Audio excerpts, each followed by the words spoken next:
Okay, I've been working on this business plan for hours. So now I've concluded this, and actually, I made 7 copies of it.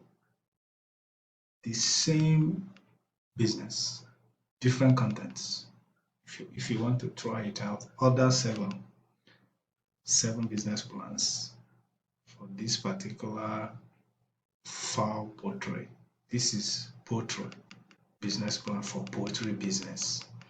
So if you want to confirm it, order for 7 copies. I'll send all the 7. You will see the contents are different, but the same, similar, but you know what I mean by different. Yeah. Just in case students want to uh, maybe present mistakenly from the same study center, although I'm taking note of the study centers. For those that book directly, I make a lot of changes if they are from the same study center. Okay, so what do? You open your PowerPoint, you open the presentation, and make sure you change the name, change the business name. Anywhere you see the business name in this PowerPoint slide, in any of these slides. This one has 8 slides, and there's a reason why it's 8. This is prepared. I prepared it according to the requirements using the marking scheme for it. The template presented by Dr. San. That's what I used for this. So the student is not supposed to score less than 50. All you have is put effort to defend it, explain it properly. That's why it's important you choose a business that you have little knowledge of, or you are ready to read and research and understand what it's all about so that you can offhand explain it.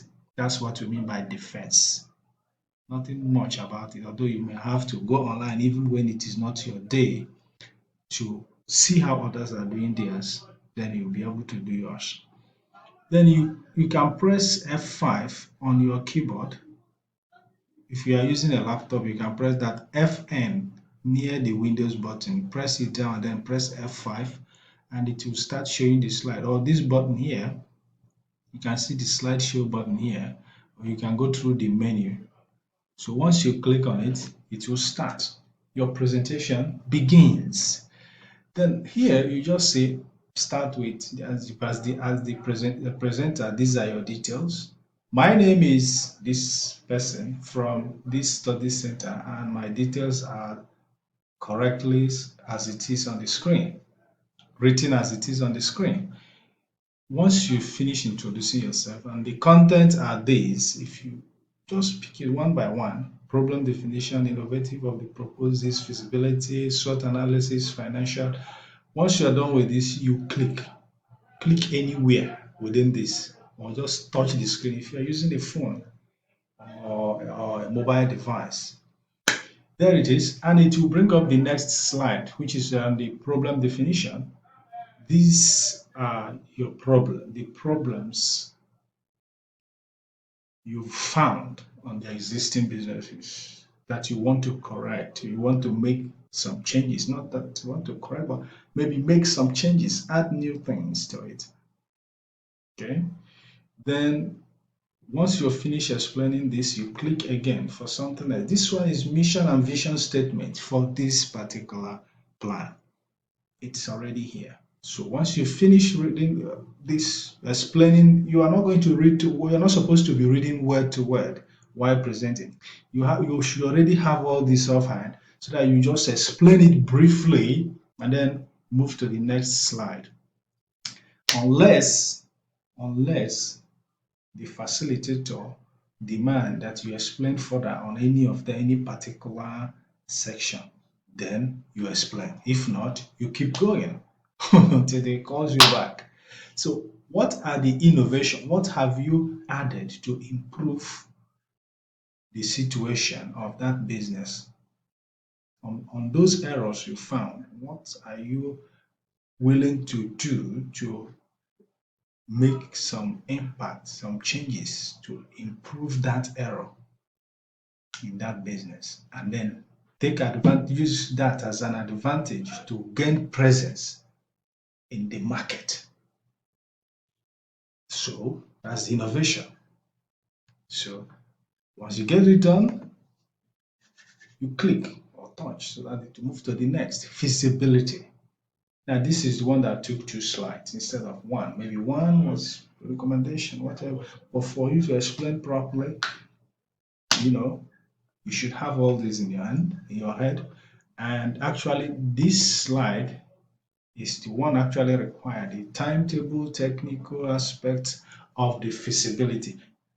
The lecturer, Dr. Sam, said you should focus on the technical feasibility study, not any other. There are many of them that he gave, but he said you should focus on the technical aspect of it. Then click next. Then it takes you to SWOT analysis. SWOT analysis, strength, you can see your strengths. There are three: strength, weakness, opportunity, and threats down here. The threats in this business, fluctuation in price of feed. When the price goes up and down, it also affects, all these things affect the business. But you know how it goes. Then just put all these things in your head so that you'll be able to explain to him that, or your incubator uh, uh, coordinator, your incubation center coordinator. You might be the one to ask you questions. What do you mean by this? What do you mean by that? Okay, so here is the financial analysis for this particular business plan.